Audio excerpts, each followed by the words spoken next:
Assalamualaikum warahmatullahi wabarakatuh. Selamat pagi, salam sejahtera bagi kita semua. Perkenalkan, saya Sahrudin, Widya Iswara Ahli Utama pada BKPSDM Provinsi Kepulauan Bangka Belitung. Dalam kesempatan ini, kami ingin menyampaikan desain dan strategi pembelajaran Agenda 2 Kepemimpinan Pelayanan pada workshop PKP tahun 2023. Adapun dasar hukum penyelenggaraan PKP dapat kami sampaikan sebagai berikut, dimulai bermuara kepada Undang-Undang Nomor 5 Tahun 2014, khususnya Pasal 63, yang ditindaklanjuti dengan aturan yang ada di bawahnya berupa peraturan pemerintah, kemudian peraturan Permenpan RB, peraturan LAN, yang terakhir ditindaklanjuti dengan keputusan secara teknis yaitu Kepala LAN RI nomor 1 dan nomor 2 tahun 2023. Kompetensi yang ingin dibangun dalam PKP adalah untuk mewujudkan sosok kepemimpinan melayani yang diindikasikan dengan kemampuan membangun karakter dan sikap perilaku kepemimpinan Pancasila yang berintegritas dengan menjunjung tinggi etika birokrasi serta bertanggung jawab dalam pengendalian pelayanan publik di unit organisasi sebagai bentuk perilaku kepemimpinan Pancasila dan bela negara. Kemudian mengaktualisasikan kepemimpinan pelayanan dan pengendalian pekerjaan sesuai dengan bidang tugas dengan melakukan inovasi, kolaborasi, dan mengoptimalkan seluruh potensi sumber daya internal dan eksternal dalam rangka implementasi peningkatan kinerja pelayanan publik yang dilakukan oleh pejabat pelaksana. Pola pembelajaran PKP yang kita laksanakan pada tahun ini adalah pola pembelajaran tahapan blended learning, yaitu merupakan gabungan antara distance learning dengan klasikal. Yang urut-urutannya terdiri daripada pembelajaran mandiri atau MOOC, dilanjutkan dengan e-learning, yaitu sinkronus dan asinkronus, kemudian pembangunan komitmen bersama di tempat kerja atau di tempat lainnya, dilanjutkan dengan pembelajaran klasikal tahap pertama, kemudian aktualisasi kepemimpinan kinerja, selanjutnya dilanjutkan dengan pembelajaran klasikal tahap kedua. Adapun mata pelatihan pada agenda kedua kepemimpinan pelayanan meliputi 4 mata pelatihan. Yang pertama itu diagnosa organisasi, yang kedua berpikir kreatif dalam pelayanan, yang ketiga membangun tim efektif di era new normal, yang keempat kepemimpinan dalam pelaksanaan pekerjaan, yang muaranya nanti adalah aktualisasi kepemimpinan di tempat kerja masing-masing. Adapun indikator hasil belajar agenda 2 dapat kami jelaskan sebagai berikut. Yang pertama, diagnosa organisasi. Peserta diharapkan mampu menentukan isu strategis terpilih sesuai unit organisasinya sebagai gagasan perubahan, memahami konsep diagnosa organisasi, dan teknik-teknik analisis organisasi untuk mendukung pelaksanaan tugas-tugasnya dalam mengendalikan pelaksanaan kegiatan pelayanan publik, administrasi pemerintahan, dan pembangunan yang dilakukan para pelaksana di bawahnya. Kemudian berpikir kreatif dalam pelayanan, peserta diharapkan mampu berpikir kreatif dan menghasilkan rancangan strategi inovasi pelayanan publik pada unit organisasi instansinya. Selanjutnya, membangun tim efektif di era new normal. Peserta diharapkan mampu membangun tim kerja yang efektif untuk pelaksanaan kegiatan pelayanan publik yang baik di era new normal yang mengedepankan keseimbangan teknologi dan fleksibilitas. Kemudian yang terakhir, kepemimpinan dalam melaksanakan pekerjaan, yaitu peserta diharapkan mampu, indikatornya menerapkan kepemimpinan yang melayani dalam menjalankan tugas dan perannya sebagai pemimpin pengawas, sehingga mampu menghasilkan pelayanan publik yang optimal.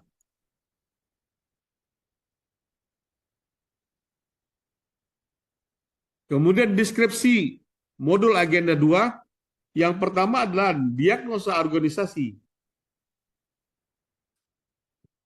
Diharapkan peserta mampu dan dapat membekali peserta dengan kompetensi dan mendiagnosakan seluruh isu dalam organisasi, menentukan isu strategis unit organisasi, mengidentifikasi berbagai permasalahan yang menghambat kinerja unit organisasinya melalui penerapan teknik-teknik analisis organisasi dan merumuskan solusi atau upaya mengatasinya untuk mencapai kondisi yang diharapkan.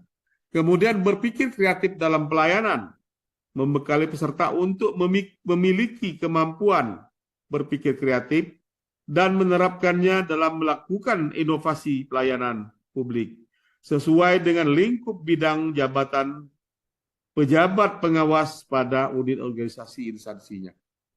Kemudian yang ketiga, membangun tim efektif di era new normal, yaitu membekali peserta dengan kemampuan membangun tim efektif yang partisipatif dan efektif atau high performance team untuk pelaksanaan kegiatan pelayanan publik yang prima di era new normal yang mengedepankan keseimbangan teknologi dan fleksibilitas.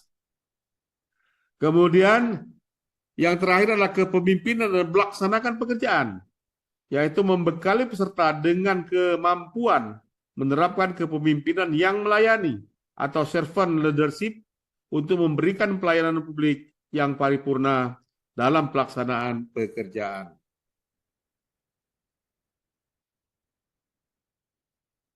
Secara rinci dapat kami sampaikan penjadwalan sebagaimana matrik yang tertera berikut ini, di mana untuk agenda 2 dimulai dari hari ke-13 dan hari ke-14 dengan jumlah jam pelajaran 20 JP, yaitu sinkronus hari ke-13 2 JP, asinkronus 8 JP.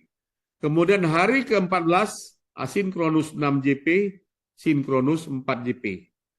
Yang terakhir adalah pembelajaran klasikal, yaitu pada hari ke-29, 30 dan 31 dengan jumlah jam pelajaran 26 jam pelajaran yang meliputi agenda 2 9 JP. Kemudian hari ke-30 pembelajaran agenda 2 12 JP. Hari ke-31 pembelajaran agenda 2 5 JP. Dan desain dan strategi pembelajaran agenda 2 kepemimpinan pelayanan dapat kami sampaikan sebagai berikut. Yang pertama, tahapan e-learning. Asinkronus terdiri dari 14 JP yang terdiri daripada asinkronus hari pertama 8 JP, asinkronus hari kedua 6 JP, kemudian sinkronus 6 JP yang terdiri dari pada pertemuan sinkronus hari ke-1 2 JP, pertemuan sinkronus hari kedua 4 JP. Kemudian yang kedua adalah tahapan klasikal dengan jumlah 26 JP, pertemuan klasikal hari pertama 9 JP, hari kedua 12 JP, dan hari ketiga 5 JP.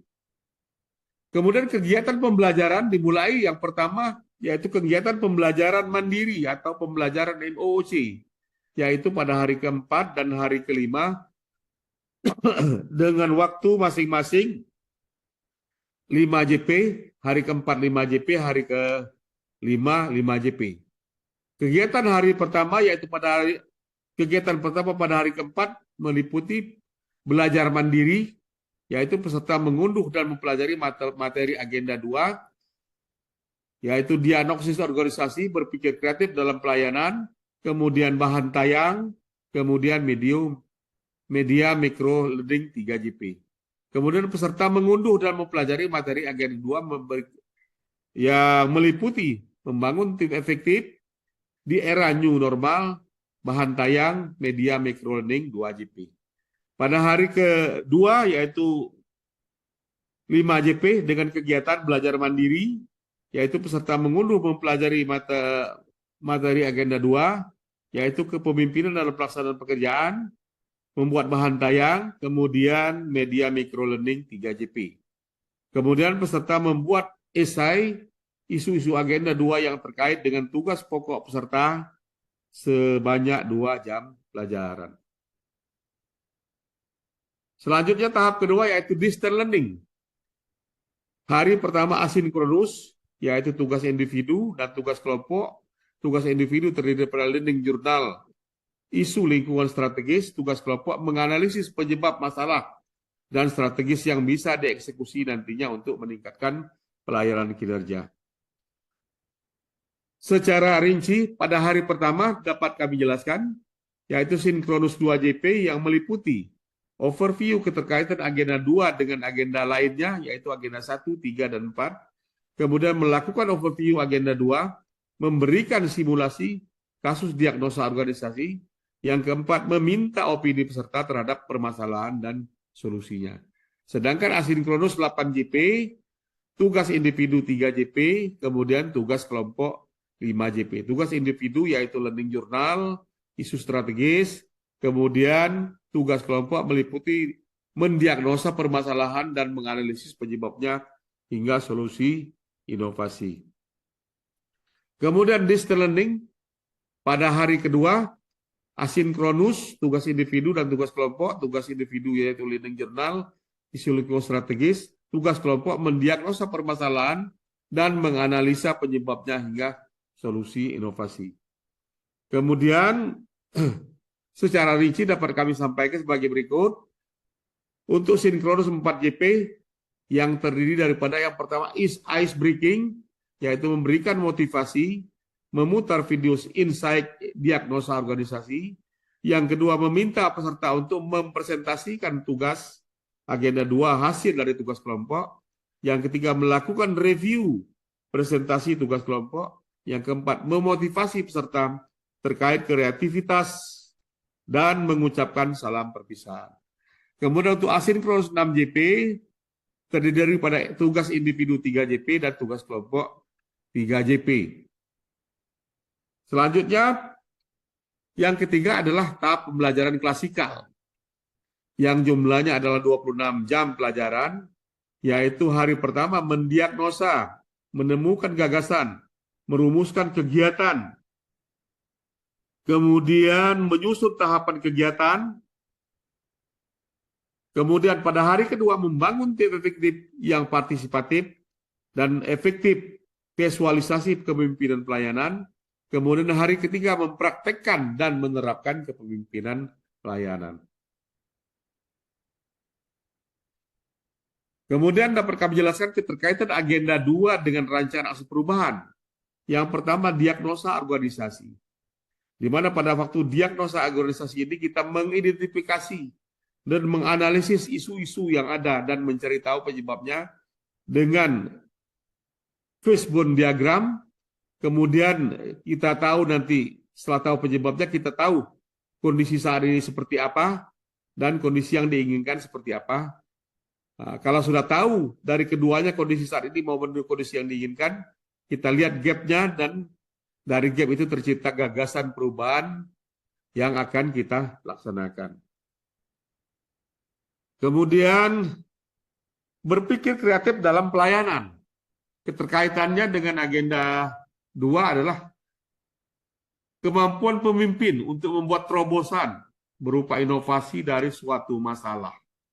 Yaitu berpikir tidak hanya normal-normal saja, tapi berpikir secara out of the box. Kemudian manfaat inovasi bagi organisasi. Jadi inovasi yang kita gagas itu ya betul-betul dapat bermanfaat bagi organisasi. Kemudian membangun tim efektif di era new normal, meliputi kemampuan membangun tim kerja untuk aksi perubahan, kemudian berperan sebagai coach bagi tim kerja dan staf, kemudian dapat beradaptasi dengan perubahan yang ada. Selanjutnya, kepemimpinan dalam pelaksanaan pekerjaan, yaitu kemampuan kita untuk mengelola perubahan, kemudian merencanakan perencanaan strategis terkait aksi perubahan, kemudian mampu untuk mengatur strategi komunikasi, yang keempat kemampuan untuk menganalisis stakeholder. Bapak dan Ibu sekalian yang berbahagia, demikianlah materi desain dan strategi pembelajaran agenda 2 PKP yang dapat kami sampaikan dalam kesempatan yang berbahagia ini. Mudah-mudahan dapat bermanfaat bagi kita semua. Assalamualaikum warahmatullahi wabarakatuh.